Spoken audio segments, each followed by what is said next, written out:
This is awesome. Senator Bernie Sanders just spoke at Coachella. Imagine just vibing at Coachella and Bernie fucking Sanders comes on the stage, dude. Like, you've been sleeping in a tent in the desert for 2 days. You just slapped a warm bag of boxed wine and drank it with your boys, had a tab of acid, and Sandbags is on the stage.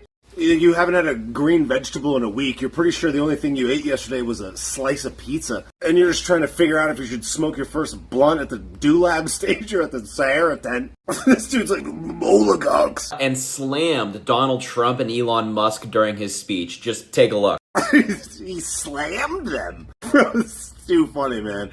Okay, so Coachella is owned by AEG Live, right? The founder of that company is a literal billionaire. He's the 45th richest person in the United States. And Bernie Sandbags is constantly railing on supposed oligarchs and billionaires and rich people, and especially the likes of Live Nation, for example. You know what's the second largest Live Nation competitor?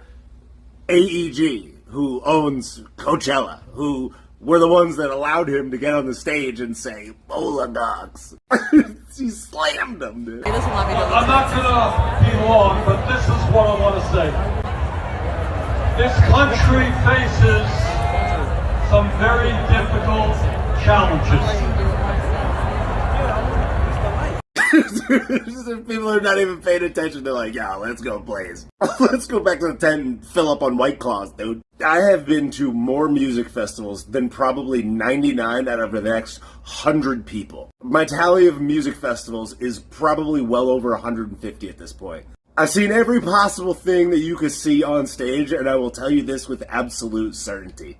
Unless you're playing music, nobody gives a shit what anyone says on that stage. They don't give a shit. They don't. They're there to party and have fun with their friends. If you're at a place to dance, you're not worried about the government. You go there to escape those types of thoughts. And even though I understand the theoretical attempt to appeal culturally to the youth, that ain't it, dude. And the fact that you might hear people reacting could be completely unrelated to the stage at all. Like, somebody could literally be in the distance on the other side of the stage that could be like, shut the hell up, and people might cheer for that. Like, you could literally put a slice of pizza up on the stage or a cake, and someone could just throw the cake in the audience, and people would cheer for that. They don't care about this, and any crowd reaction caught in any cell phone video is meaningless, dude. DJ Steve Aoki, literally one of the most famous DJs in the entire world, has played shows across the planet where he literally throws a sheet cake at people in the audience. So much so that people will go to the show with a sign that says,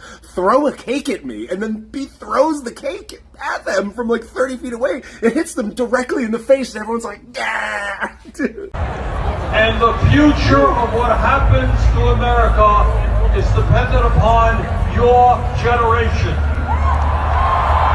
Yeah, that's part of it. And here's another clip where the crowd booed Donald Trump. Now we got a president of the United States who...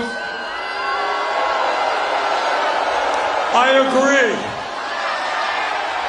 agree. Again, this proves nothing. Everybody knows that only the youngest people make it that far up in the front of a huge stage like that. So the people that are up front have likely been standing there for a really long time and are the youngest in the audience. Because they're willing to get sweatily bodied shoulder to shoulder to where they can't even really enjoy the dancing or whatever. They had to camp out up there to get that front. Those are the only people you'd be able to hear on that microphone. It's nighttime, they're probably hammered, they're probably just like waiting for this dude to get off the stage.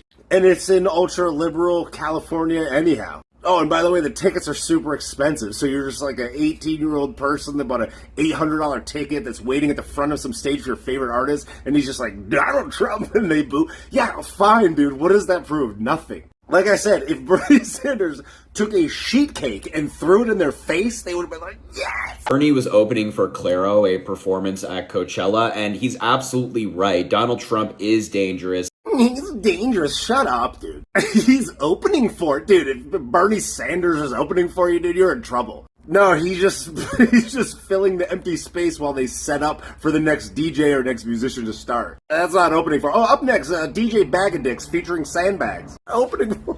And we're at a pivotal moment here in the United States. But it's just remarkable how he and AOC have been having these rallies across the United States and also breaking into cultural spaces like Coachella and speaking to people who may not have heard from politicians all that often. Breaking in, dude. Nah, he did the equivalent of stopping the music at a party, getting on the mic, and being like, let's talk about world issues. This is not remarkable by any stretch of the imagination. Bernie Sandbags, who goes around the country railing about billionaires to a group of people that travel to 13 rallies or whatever in a row, was allowed to speak in the dead space in between two musical sets on a stage at Coachella in ultra-leftist California to talk for 2 minutes. Because the billionaire that he approves of allowed him to get on the mic and speak there. It's no wonder that the prominence of mainstream music festivals like Coachella, even though it's not just unique to Coachella, have been declining in recent years. But yeah, this is so remarkable. I really do hope that they continue with this trend. Up next, we got Jasmine Crockett opening for 3-6 Mafia. And we got Cory Booker and Ayanna Presley doing a B2B over at the Planned Parenthood stage. Cultural. Donald Trump is a threat. He's dangerous. Up next, DJ Mothball and the Two Loose Khakis.